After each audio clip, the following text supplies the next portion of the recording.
남자는 자리에 앉아 거울에 비치는 윤정의 움직임을 따라 눈을 움직였는데 윤정은 남자 손님의 눈길을 의식하며 힐끗 손님의 머리와 얼굴을 살폈다. 윤정은 남자가 들어오기 전 미용실 앞에 차가 한 대 들어서는 걸 보았다. 차는 도로에 즐비한 고급 차들 중에서도 보기 힘든 고급 차였는데 차를 잘 모르는 윤정도 그걸 알 수 있을 정도였다. 미용실을 찾은 게 아닌데도 평소 미용실 앞에 주차를 해두고 다른 곳으로 냉큼 도망치듯 가버리는 사람들이 많았으므로 윤정은 효정의 머리를 만지면서도 차에 신경이 곤두섰는데 다음 예약은 1시간 후라는 걸 알았으니 더욱더 손님이라고 생각할 수 없었던 탓이었다. 지금 커트 될까요? 예약을 하지 않고 미용실에 불쑥 들어서는 사람들은 많았으니 새삼스럽지는 않았지만 윤정은 남자를 보고 눈이 휘둥그레진 효정의 표정에 전염된 듯 당황스러운 기분이 들었다. 아, 죄송한데 지금 손님이 계셔서요. 다음에 또 예약이 아니에요. 금방 커트하실 수 있어요. 저 거의 다 끝났거든요. 그치, 자기야? 효정의 머리를 하고 있었고 다음 예약까지 시간도 촉박해서 윤정은 머뭇거리며 안 된다는 말을 할 참이었는데 효정이 선수를 쳤다. 아, 그래요? 그럼 좀 기다리면 될까요? 남자는 말을 하면서 거리가 보이는 창가의 자리를 가리켰다. 그럼요. 잠깐만 기다리시면 금방 해드릴 거예요. 효정은 재촉하듯 팔을 뒤로 해서 할 말을 찾는 윤정의 몸을 툭툭 쳤다. 효정의 머리가 거의 끝난 건 사실이었어도 빨리 해치워버리듯 급하게 하는 건 손님에 대한 예의가 아니라고 생각했지만 윤정은 마지못해 손을 빨리 놀려서 효정의 머리를 마무리했다. 윤정이 드라이기를 끄고 에센스를 바르는 중이었는데도 효정은 허겁지겁 가운을 벗으며 한껏 부풀린 머리를 흔들며 일어섰다. 자기야, 다 됐지? 네, 다 되긴 했는데. 효정은 들어올 때 대충 부려놓은 가방을 챙겨 들고는 지갑을 꺼냈고 윤정이 효정의 자리를 정리할 시간도 주지 않고 윤정의 손에 카드부터 쥐어주었다. 윤정이 어리둥절해서 마지못해 결제를 하고 카드를 건네주자 효정이 윤정의 귀에 입을 바짝 붙이고는 속삭였다. 자기 돈 많이 벌어야지. 제발 빡빡하게 좀 굴지 마. 효정이 애써 서두른 의도를 알아챈 윤정은 피식 웃음이 나오는 걸 간신히 참아냈다. 이 기회에 단골도 더 만들고, 응? 말을 마친 효정은 카드를 잡은 손을 흔들며 바쁜 걸음을 걸어 입구로 향했고, 자기야, 금방 또 올게 라는 인사만 남기고 미용실을 나갔다.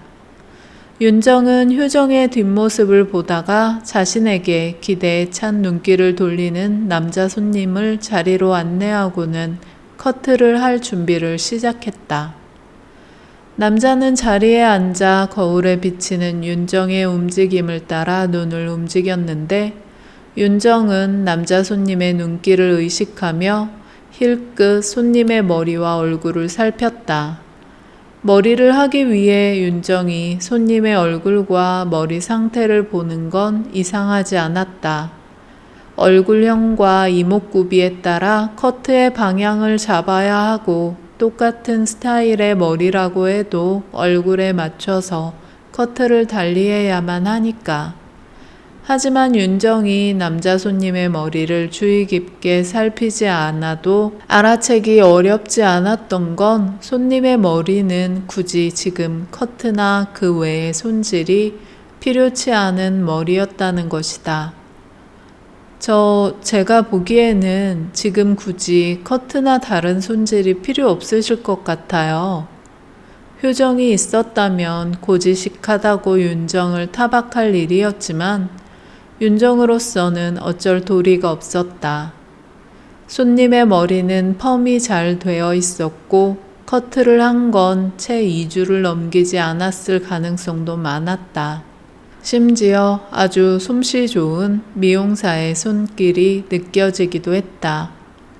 이 남자가 왜 잘 모르는 사람이 보아도 비싸 보이는 머리를 하고는 윤정의 미용실처럼 작은 1인 미용실을 굳이 찾아 들어왔는지 윤정은 의아할 뿐이었다. 그런가요?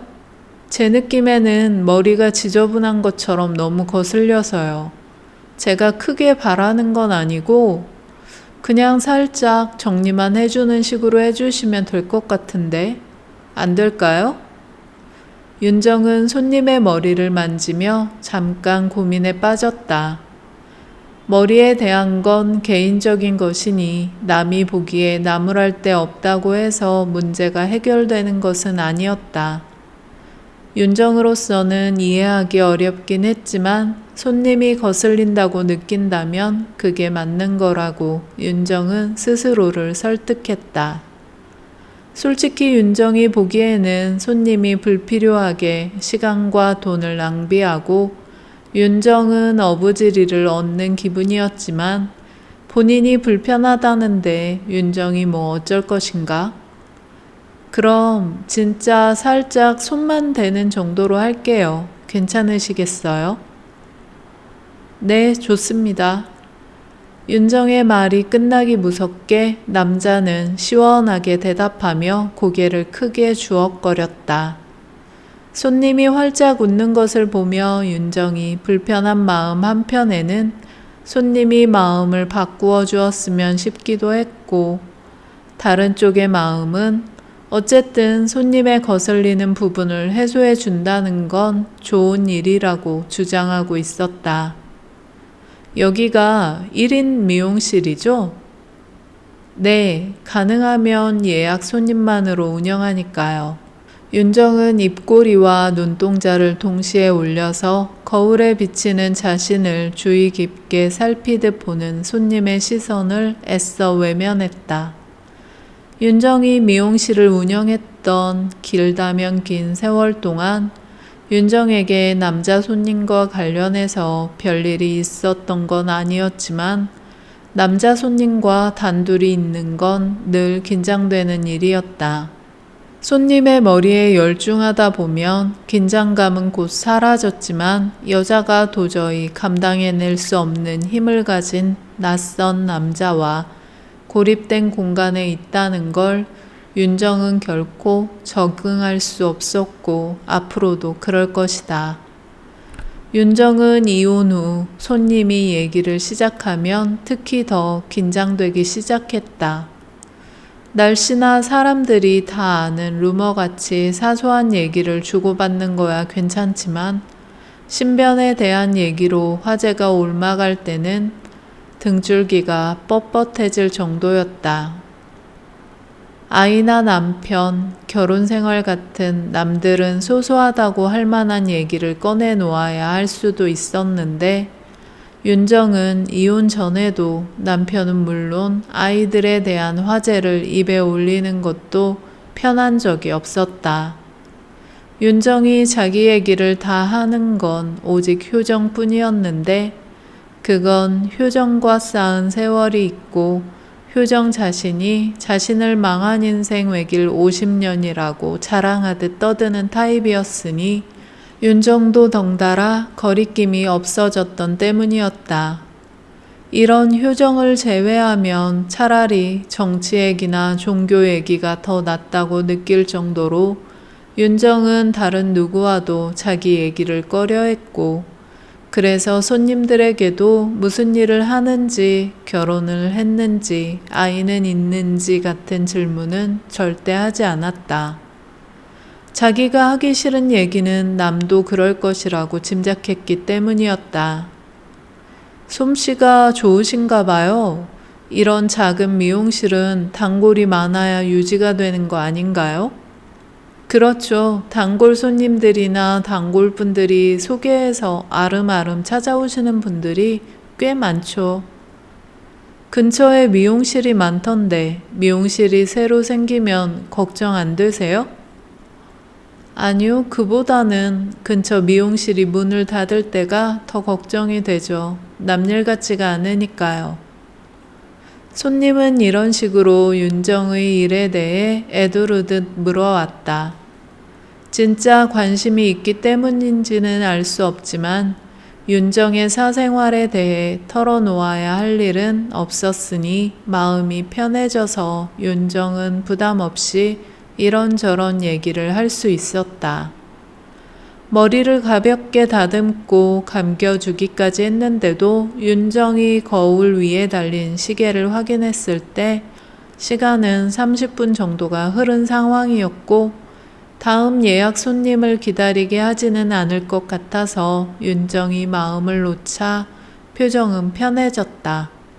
드라이를 마치고 에센스로 마무리를 하는 자신의 머리보다 윤정의 얼굴을 더 많이 살피던 남자의 표정은 묘했다. 손님이 머리가 아주 가벼워진 것 같다면서 밝은 얼굴을 하고 떠나자 윤정은 가뿐한 기분이 되어 머리카락이 떨어진 바닥에 빗질을 시작했다.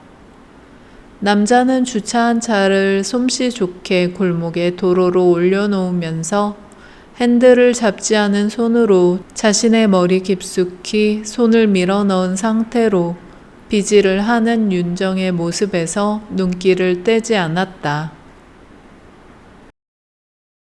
편하게 들어주셔서 정말 감사합니다. 구독, 좋아요는 저에게 큰 응원이 됩니다.